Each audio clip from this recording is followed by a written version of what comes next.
नमस्कार, the Bihar top देख रहे हैं आप और आपके साथ मैं हूं विकास कुमार। राजनीति में ब्यूरोक्रेट्स यानी नौकरशाहों का आना यह कोई नई बात नहीं है। सभी दल में, चाहे वो कोई भी दल हो, चाहे वो भारतीय जनता पार्टी हो या राष्ट्रीय जनता दल यानी कि आरजेडी हो या नीतीश की जनता दल यूनाइटेड जेडीयू हो या चिराग की लोजपा हो, हर पार्टी में, हर दल में ब्यूरोक्रेट्स आते हैं, शामिल होते हैं, नौकरशाह आते हैं, शामिल होते हैं और अपनी राजनीति चमकाते हैं। बात की जाए इन दिनों में तो इन दिनों नीतीश की पार्टी जनता दल यूनाइटेड की खूब चर्चा है, क्योंकि हाल ही में 2 दिन पहले मनीष वर्मा, जो कि ओडिशा कैडर के आईएएस अधिकारी थे, उन्होंने बिहार में भी अपनी सेवाएं दी। पटना और पूर्णिया के डीएम रह चुके हैं, वो जनता दल यूनाइटेड में शामिल हो जाते हैं। और इसके बाद जनता दल यूनाइटेड की खूब चर्चा होती है। चर्चा इस बात की भी खूब होती है कि आईएएस हो या आईपीएस हो या आईएफएस हो, सभी अधिकारी लोग राजनीति में इन दिनों खूब दिलचस्पी ले रहे हैं। वो राजनीतिक दल में शामिल हो रहे हैं और अपनी राजनीति को चमका रहे हैं।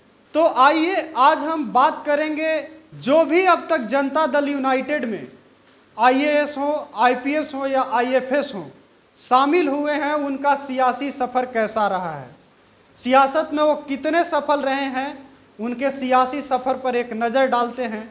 या मनीष वर्मा ही कितना सफल हो पाएंगे, इस बात को भी हम अपने स्पेशल रिपोर्ट में आपको बताने जा रहे हैं।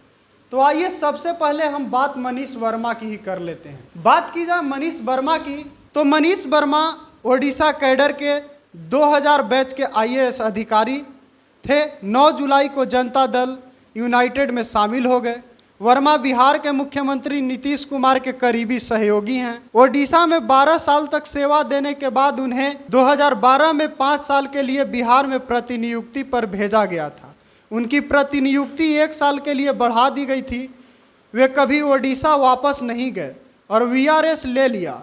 उन्होंने मुख्यमंत्री नीतीश कुमार के अतिरिक्त सलाहकार और बिहार राज्य आपदा प्रबंधन प्राधिकरण के सदस्य के रूप में भी कार्य किया।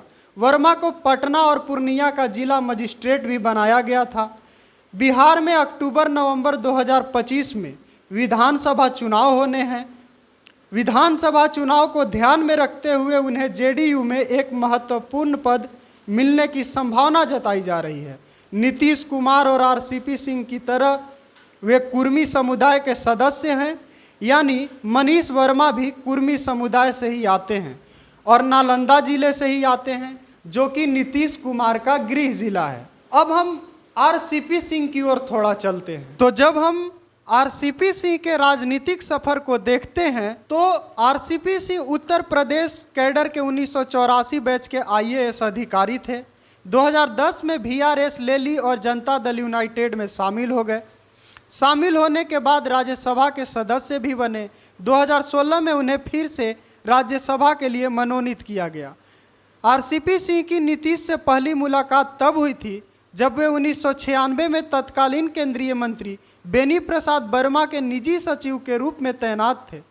जब नीतीश केंद्रीय रेल मंत्री बने तो सिंह उनके विशेष सचिव बनाए गए। नवंबर 2005 में नीतीश के बिहार के मुख्यमंत्री बनने के बाद उन्होंने सिंह को सीएम के प्रमुख सचिव के रूप में नियुक्त किया, यानी आरसीपी अब नीतीश के प्रमुख सचिव बन चुके थे। पूर्व नौकरशाह से राजनेता बने आरसीपी सिंह दिसंबर 2020 में जेडीयू के अध्यक्ष बनते हैं। आरसीपी सिंह ने जुलाई 2021 में केंद्रीय मंत्री के रूप में भी शपथ ली। वे इस्पात मंत्री के रूप में केंद्र में काम करने लगे।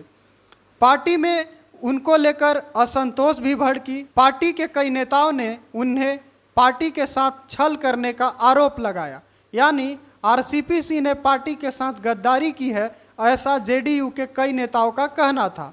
मई 2022 में उन्हें राज्यसभा के लिए नए सिरे से मनोनीत नहीं किया गया, जिसके कारण उन्हें केंद्रीय मंत्रिमंडल से इस्तीफा देना पड़ा। अगस्त 2022 में पूर्व केंद्रीय मंत्री आरसीपी सिंह को पार्टी ने भ्रष्टाचार के आरोपों पर नोटिस भेजा। इसके बाद उन्होंने जनता दल यूनाइटेड से इस्तीफा दे दिया।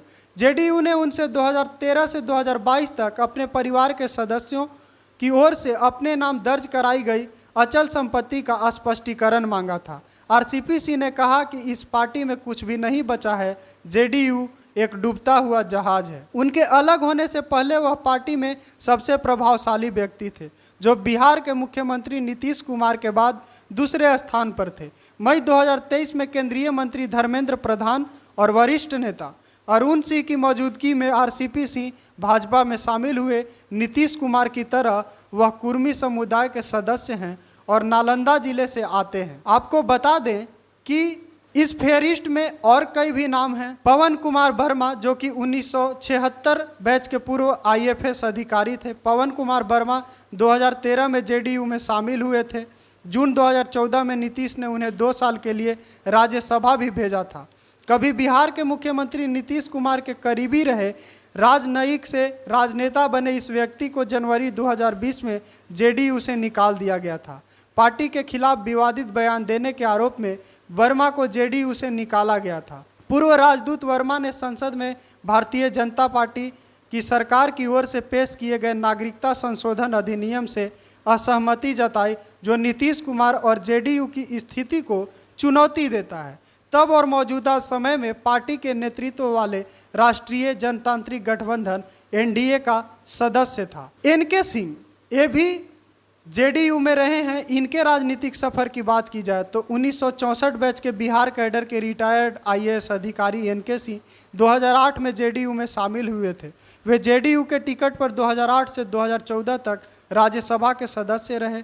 राज्यसभा में फिर से नामांकन के लिए इनकार किए जाने के बाद जेडीयू छोड़ दी। उन्हें बांका से लोकसभा चुनाव लड़ने के लिए कहा गया, लेकिन उन्होंने इनकार कर दिया। इसी कड़ी में गुप्तेश्वर पांडे का भी नाम आता है। बिहार के पूर्व डीजीपी गुप्तेश्वर पांडे, जिन्होंने वीआरएस ली, सितंबर 2020 में जनता दल यूनाइटेड में शामिल हो गए।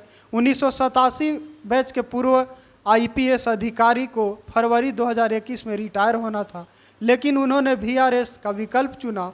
वह बक्सर, अपने जन्म स्थान, या भोजपुर के शाहपुर से विधानसभा चुनाव लड़ना चाहते थे, लेकिन जेडीयू ने टिकट देने से इनकार कर दिया। 2009 में पांडे ने बक्सर से लोकसभा चुनाव लड़ने के लिए भाजपा से टिकट पाने की उम्मीद में वीआरएस ले ली थी। हालांकि भाजपा ने ऐसा नहीं किया। पूर्व शीर्ष पुलिस अधिकारी सक्रिय राजनीति से अलग हो गए और धार्मिक प्रचार प्रसार में लग गए। तो आपने देखा कि जेडीयू में शामिल हुए ब्यूरोक्रेट्स का राजनीतिक सफ़र कैसा रहा। ये वीडियो, ये रिपोर्ट आपको कैसा लगा, आप कमेंट बॉक्स में ज़रूर बताइएगा। फिलहाल के लिए इस रिपोर्ट में इतना ही। आप देखते रहिए द बिहार टॉप।